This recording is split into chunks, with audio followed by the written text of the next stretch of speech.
The hero of the song, in whose hearts the eternal flame of love talks about beautiful mysterious eyes that are as deep as the sea. Considering that its author, composer Salavat Nizautdinov, has been unable to see since childhood, makes the song especially poignant and gives it a new dimension. Lyrics by Taslima Karamasheva, music by Salavat Nizautdinov, Ruslan Saifuddinov, The Apple of My Eye.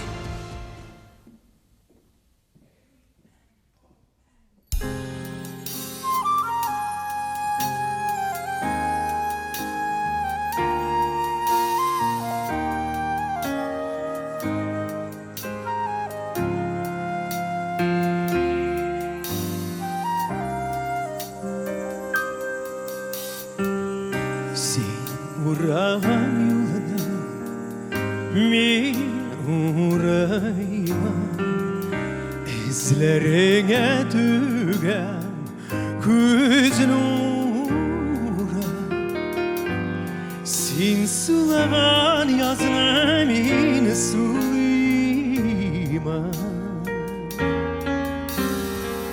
Hayda Hayda gına Hüseyin Hayda gına Hüseyin Gözün